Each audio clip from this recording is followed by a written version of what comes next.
कुंभरास, कुंभ, कुंभ म्हटल्यानंतर डोळ्यासमोर येतो तो कुंभ, अमृताचा कुंभ, पाण्याचा रांजण. अर्थात कुंभेमध्ये काही ना काहीतरी साठवून ठेवण्याची क्षमता असते आणि ज्यावेळेस तो रिकामा असतो त्यावेळेस त्यात हवा भरलेली असते. म्हणजे कुंभेचा कुंभ, कुंभेचा घडा, कुंभेचं रांजण हे कधीही मोकळं नसतं, हवेने का होईना भरलेलं असतं. तशीच कुंभेची माणसं, यांच्यामध्ये सतत काहीतरी भरलेलं असतं.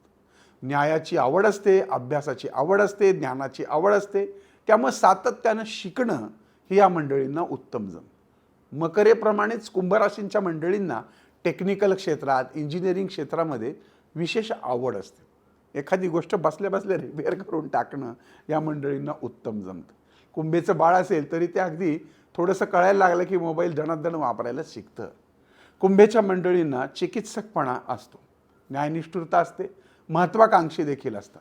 आणि सगळ्यात महत्त्वाचं म्हणजे या मंडळींना संग्रह करणं अत्यंत आवडतं. लोकसंग्रह, धनाचा संग्रह, ज्ञानाचा संग्रह, अनुभवाचा संग्रह, प्रेमाचा संग्रह, प्रत्येक गोष्टीचा संग्रह करणं.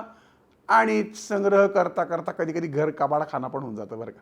त्यामुळं सगळ्यात महत्त्वाचं म्हणजे कुंभेच्या मंडळींना शॉपहॉलिकपणा फार असतो. हे एकदा का खरेदीला निघाले की ह्यांच्यातच 15-20 बॅगा आणि तुमचं क्रेडिट कार्ड, डेबिट कार्ड रिकामं. असो, कुंभराशींच्या मंडळींचा स्वामी अर्थातच शनी असल्यामुळं हनुमानाची केलेली उपासना, शनी महाराजांची केलेली उपासना, विविध नवग्रहांची केलेली उपासना ही तुमच्यासाठी फायदेशीर ठरेल. कोणचंही शनी महात्म्य असेल किंवा कोणचंही हनुमान चालीसा ही मंत्र तुमच्यासाठी अत्यंत उपयुक्त ठरतील. लोखंड तुमच्यासाठी उपयुक्त आहे, त्याचबरोबर लोखंडाची अंगठी देखील तुम्ही जरूर वापरावी.